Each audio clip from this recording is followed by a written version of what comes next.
Acompanhe agora mais um tema doutrinário do Evangelho de Jesus.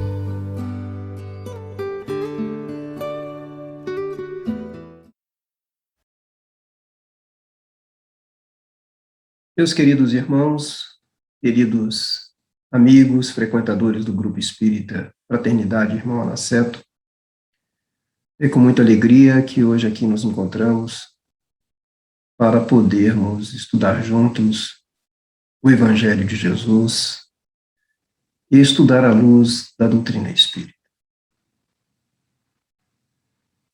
É muito importante iniciarmos a nossa reflexão sobre a importância de cada um de nós neste ato específico, nessa predisposição, nesse interesse em estudarmos o Evangelho de Jesus como um instrumento de renovação pessoal nossa e que, com essa atitude, possamos, então, buscar a renovação da nossa querida Terra. Terra que é este planeta que todos nós nos encontramos neste momento, nesse nosso processo de reencarnação, nesta oportunidade extraordinária que nos foi dada para virmos a essa escola aprender. E hoje aprender a grande lição trazida por Jesus e revivida pela doutrina espírita, que é a lição de aprender a amar. E, mais uma vez, lógico, aqui nos encontramos para poder, através das obras trazidas pela codificação, notadamente hoje o Evangelho segundo o Espiritismo, nós podermos estudar lições que possam fazer com que cada um de nós possa recolher os instrumentos que possam nos ajudar a esta transformação. O capítulo que nós vamos estudar na noite de hoje está no Evangelho segundo o Espiritismo, no seu capítulo 7, intitulado Bem-aventurados os pobres de espírito, no seu item específico sobre o orgulho e a humildade. Temas que devemos, sim, estudar, refletir em nós. Nós temos que compreender de que quando aqui se traz um tema, quando a direção desta casa escolhe um tema, ela com certeza está trazendo temas para que eles possam fazer efeito em nós, em cada um de nós. E falar sobre orgulho e humildade, e dizendo que este tema está inserido no capítulo Bem-aventurados os pobres de espírito, que faz parte do Sermão da Montanha. Vejam, e vejamos todos nós. O Sermão da Montanha, costumamos dizer que é o roteiro para o reino dos céus, ou o roteiro para a felicidade, ou seja, o mapa para a felicidade. Todos nós, indistintamente, buscamos a felicidade. E o que é bastante interessante é que nós possamos compreender que se existe um determinismo divino, ou seja, que há de acontecer, é nós atingirmos cada vez mais níveis de felicidades efetivas, concretas, que possam ser duradouras, que possam preencher o nosso interior e não ser preenchida por bens exteriores.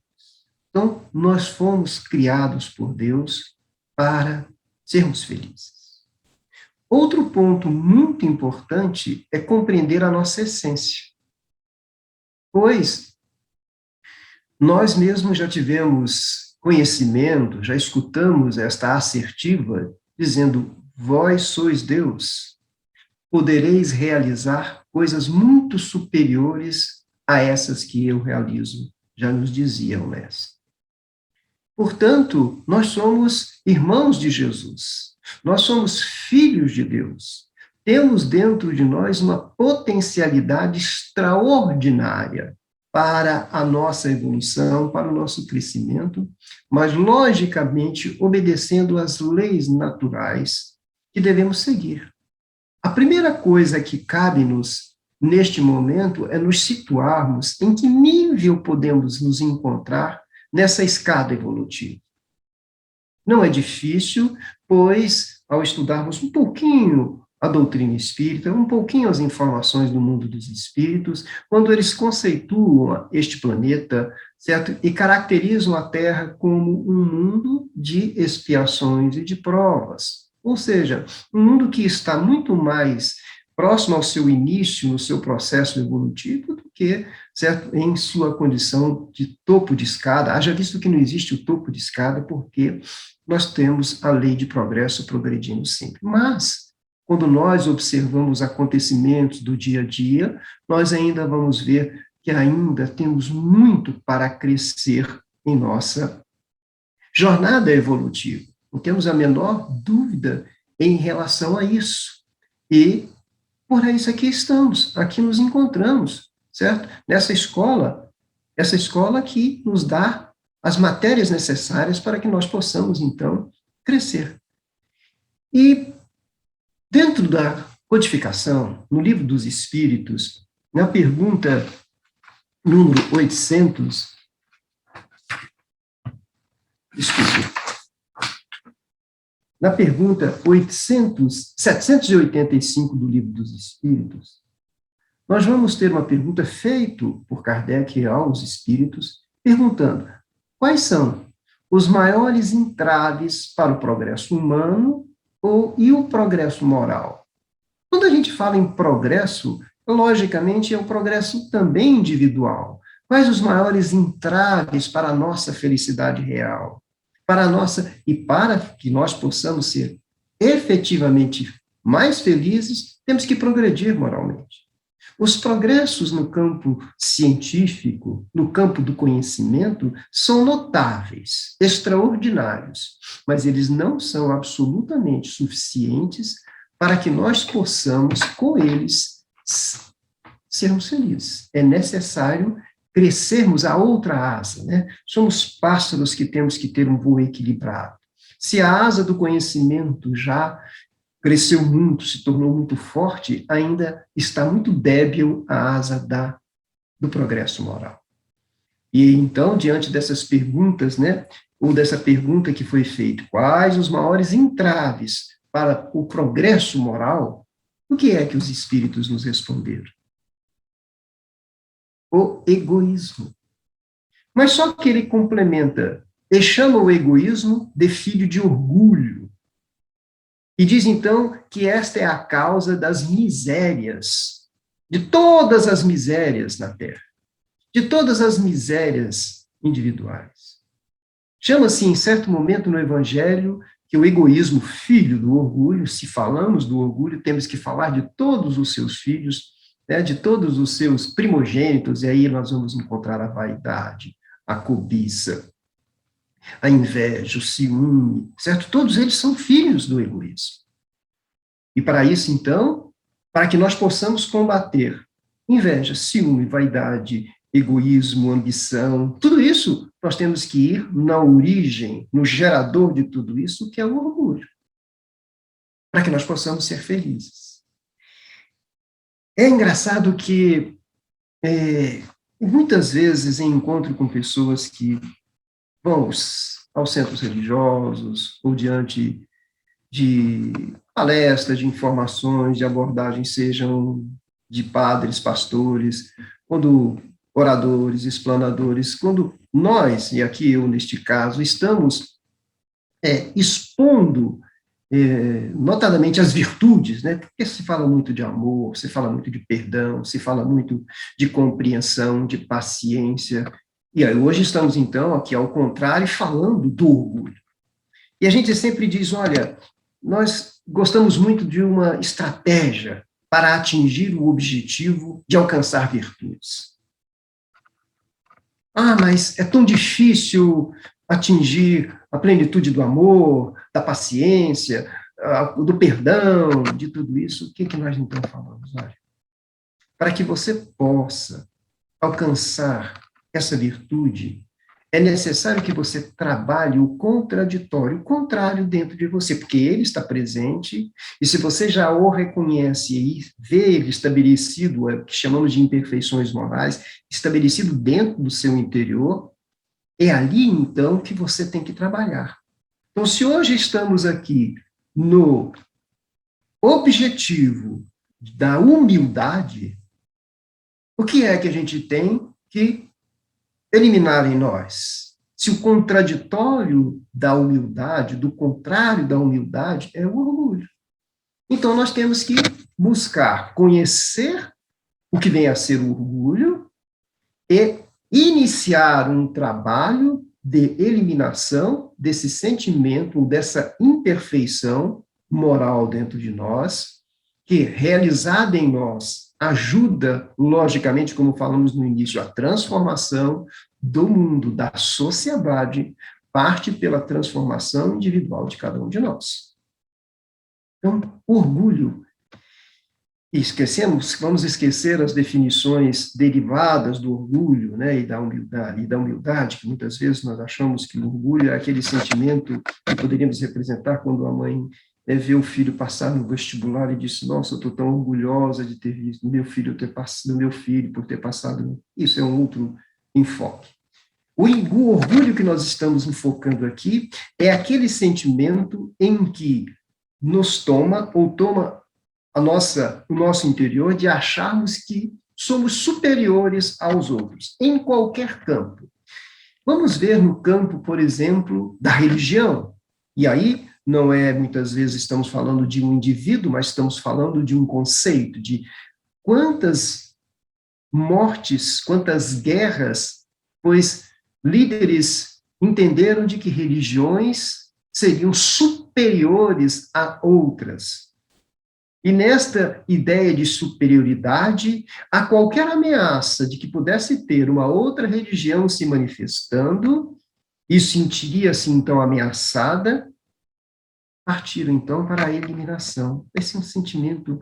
Nós temos a condição, das imperfeições morais, dos orgulhos mais duros que nós convivemos nessa contemporaneidade, foi o orgulho de raça.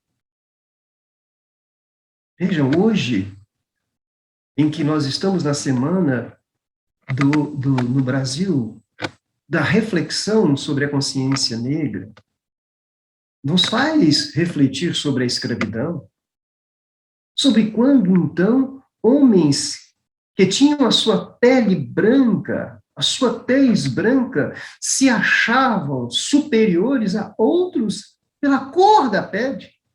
Olha, isto é uma condição de orgulho extremamente danoso.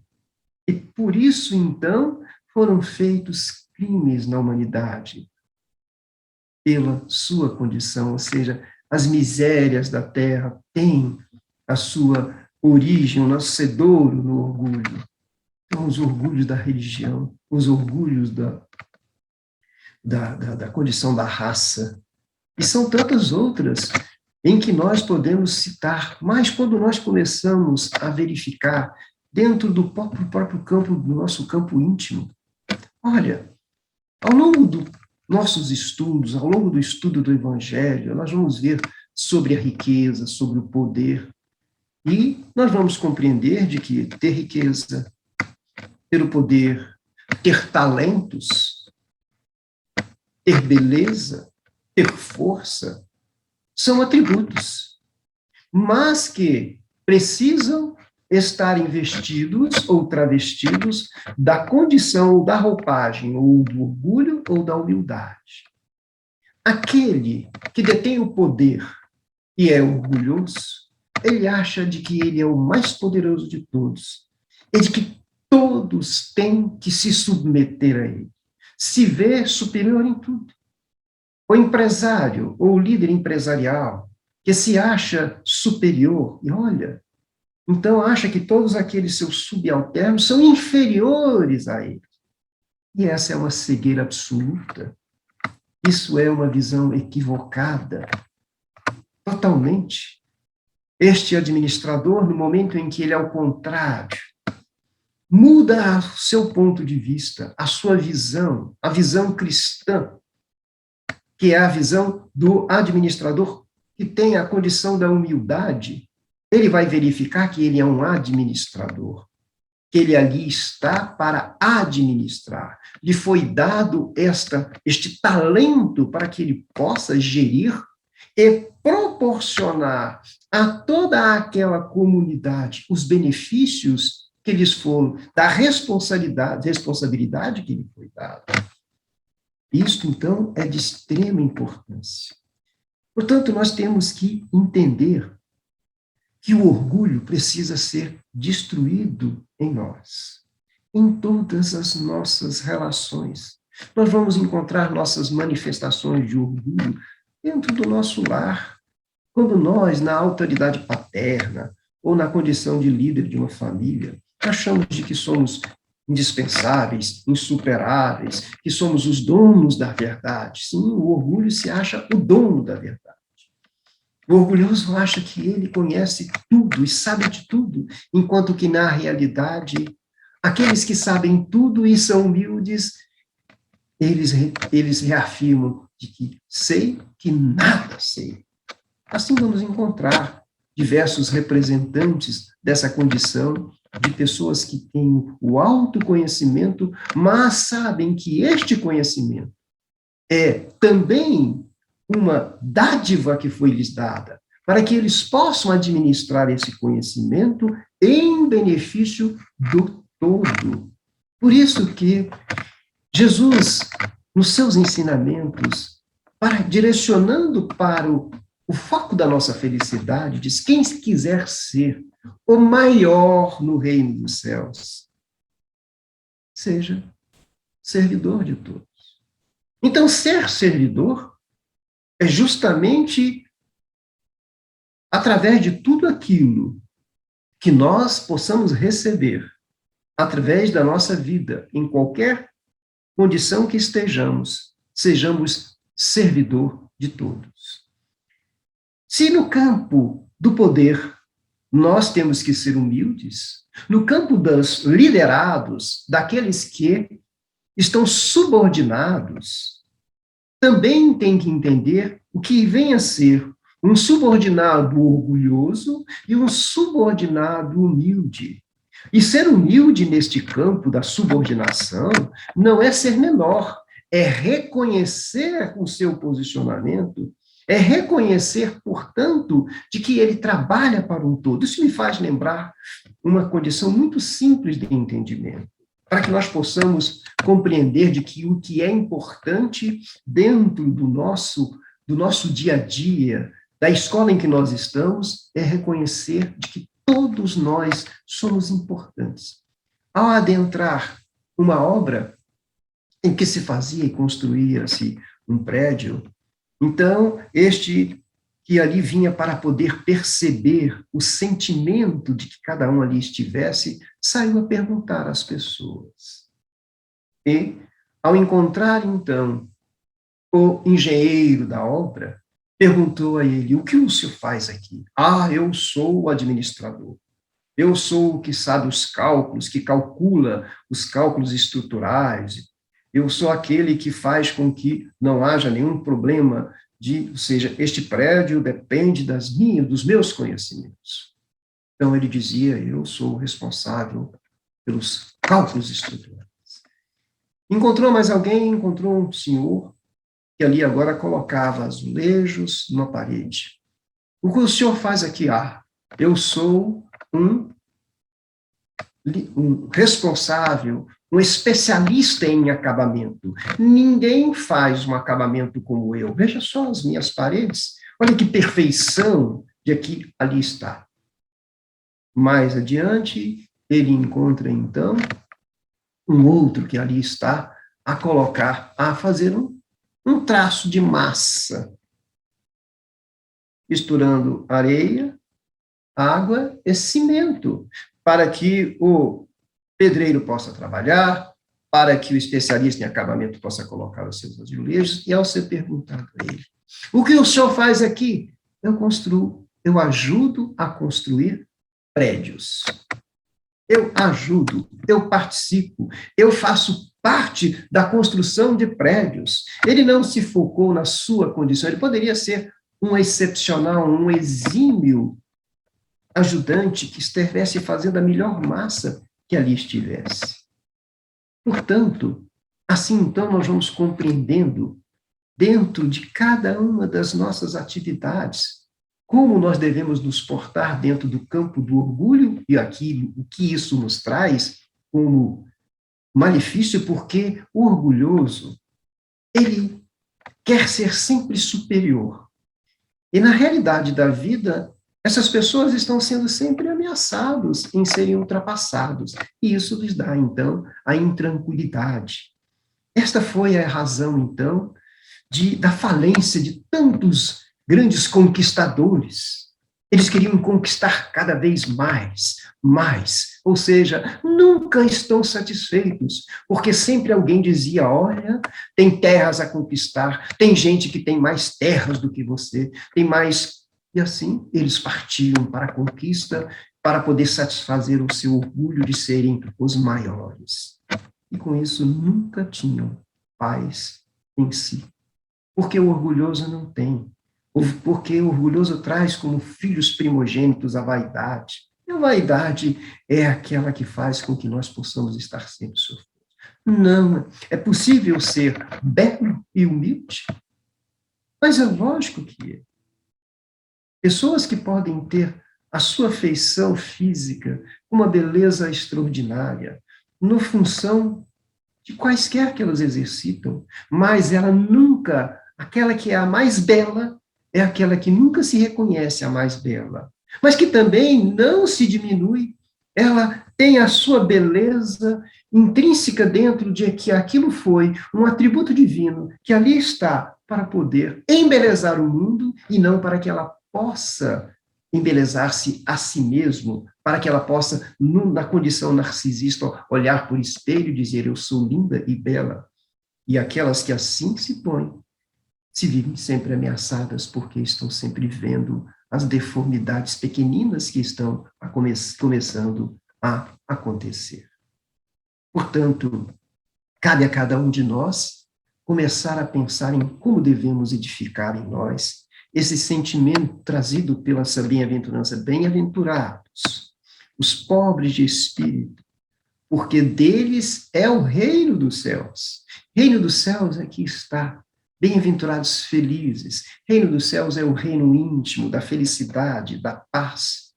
E quando nós vamos estudar, e por isso falarmos que o Sermão da Montanha é o roteiro da felicidade, e nos é colocado, vejam só, primeiro nós temos aí bem-aventurados os pobres de espírito, e aí os humildes, para depois trazer-nos bem-aventurados os que choram, pois serão consolados, são os resignados.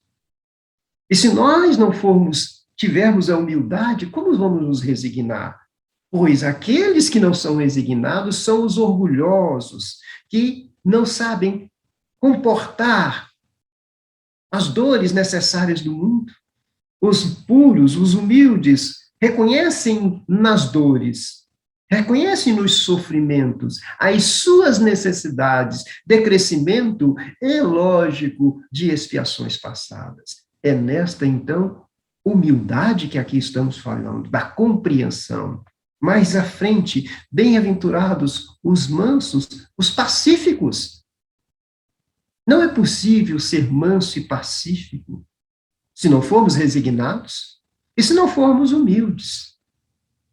Pois para essa atitude de ser manso, há a necessidade de que nós possamos estar edificados. A humildade, ela é a base, a estrutura de todas as virtudes. De todas as virtudes. E o orgulho, como nos diz claramente, é a razão de todos os nossos sofrimentos, ou do sofrimento de todos na Terra, individuais e coletivos. Mais à frente, dentro do Sermão da Montanha, nós vamos encontrar bem-aventurados os misericordiosos.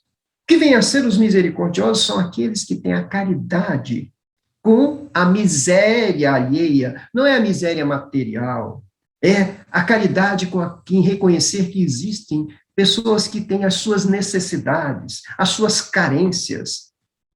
E então, para que nós possamos ser misericordiosos, nós temos que ser justos, nós temos que ser pacíficos e temos que ser humildes. Bem-aventurados aqueles que têm puro o coração. É o chamado. Para sermos puros de coração, para sermos puros de coração, e temos que ser misericordiosos. Lógico. Porque nós, na nossa condição de misericórdia, estamos com os nossos corações completamente despidos de segundas intenções, de visões distorcidas, mas da compreensão da fragilidade que é natural de cada um de nós, porque também somos frágeis.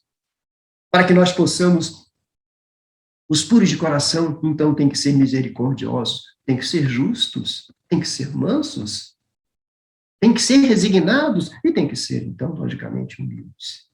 E, finalmente, bem-aventurados os pacificadores. Os pacíficos, o que trazem dentro de si a paz. E para que nós possamos trazer dentro de nós a paz, temos que ter o puro coração, temos que ser misericordiosos. Porque é diante de, muitas vezes, de um pseudo-derrota de algum outro, nós vamos ser misericordiosos porque somos pacíficos. Não queremos, então, com as condições de poder dominar quem quer que seja. Para que nós possamos ser pacíficos e pacificadores, temos que ser justos, temos que ser mansos, temos que ser resignados. Então, temos que ser humildes, temos que ter puro o nosso coração.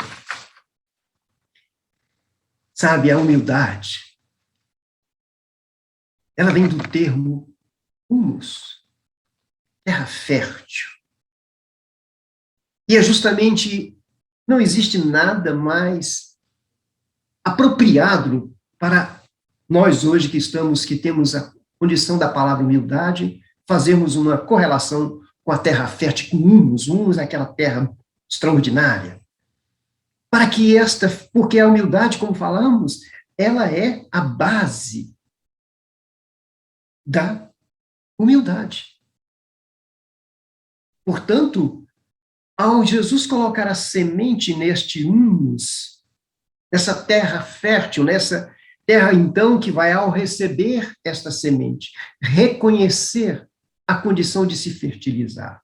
E é por isso, então, que a gente chama que a humildade é a raiz que adentra este solo para poder, então, depois desabrochar numa árvore frondosa.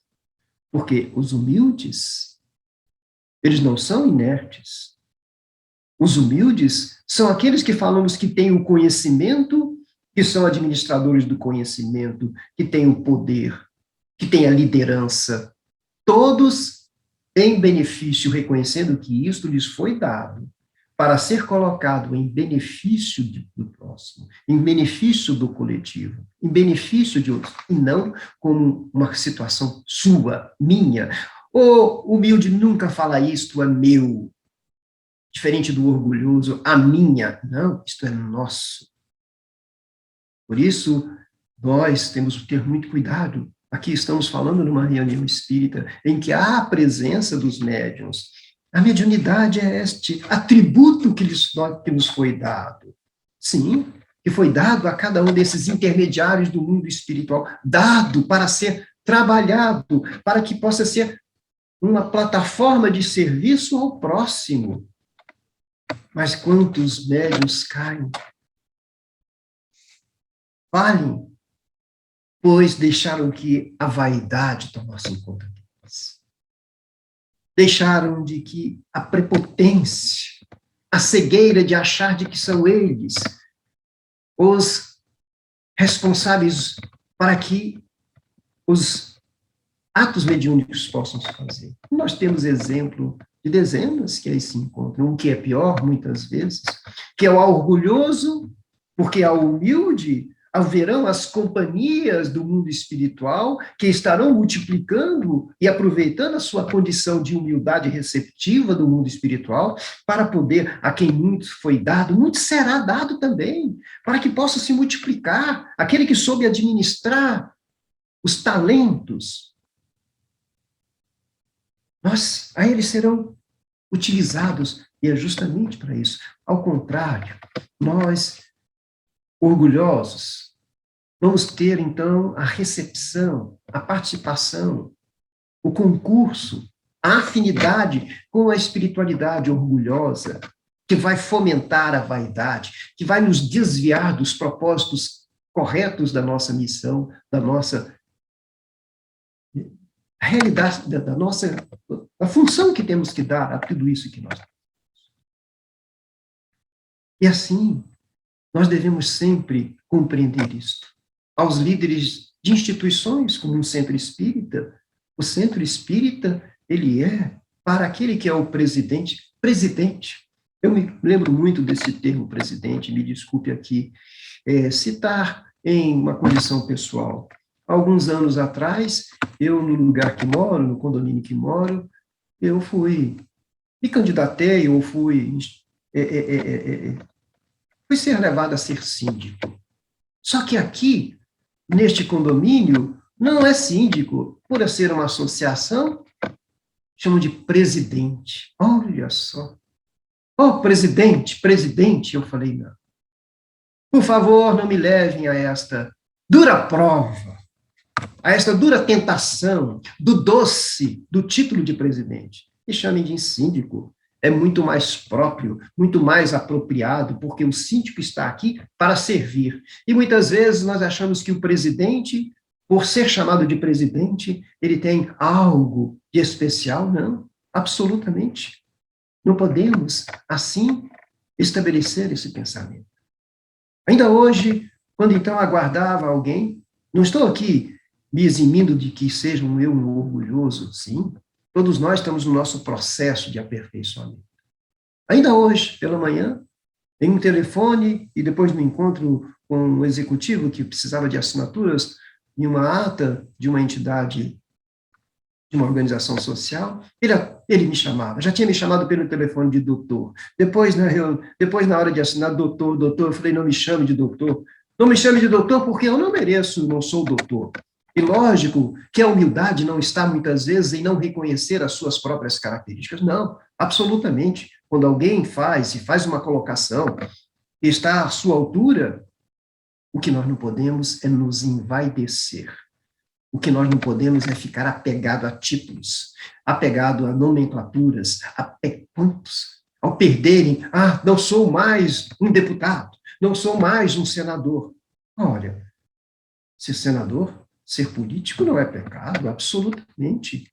Da mesma forma que ser pobre não é pecado, e nem ser pobre não é virtude, nem ser rico é pecado.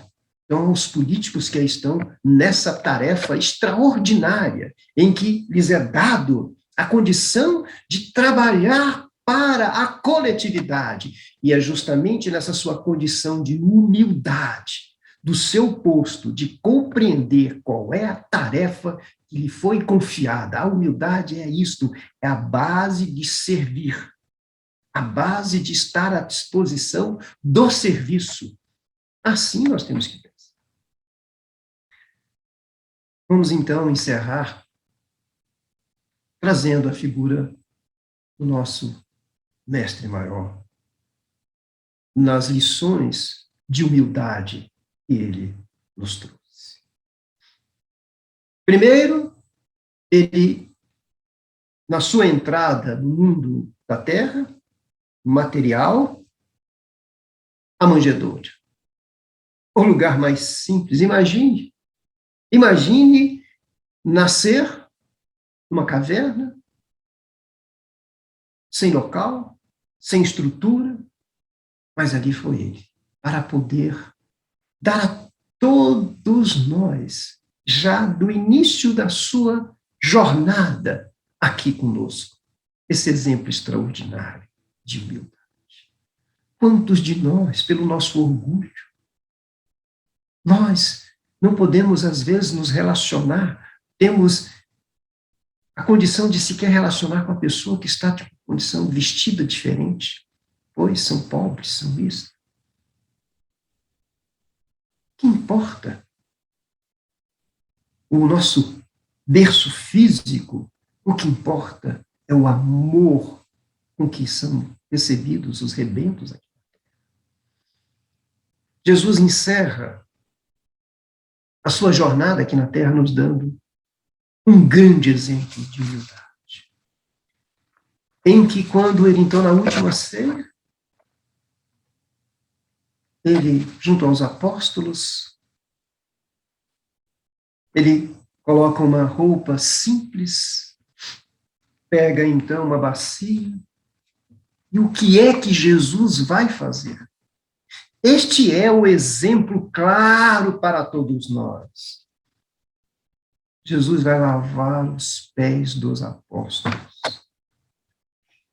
Pés que naquela época em que se andava com as sandálias, que era a parte mais suja do nosso corpo humano.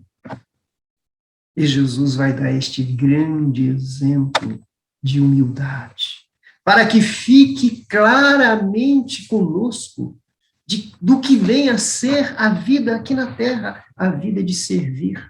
Servir em sua casa, servir em seu trabalho, servir na sociedade, servir na instituição. E o que é servir? É reunir todos os esforços para reunir condições, de valorizar todos os talentos que nos foram dados, em qualquer condição, de subordinação ou de autoridade, sempre no reconhecimento de servir ao todo. Jesus, então, ao fazer a lavagem dos pés, demonstrando de que essa tinha que ser a postura daqueles que queriam trabalhar na sua vinda. Pois Pedro, inicialmente, quando então Jesus veio para lavar, não, Jesus, você não vai fazer isto, essa atitude tão humilhante. Não. Pedro, se eu não puder lavar os seus pés, você não serve para trabalhar comigo. Mas por que Jesus disse isto?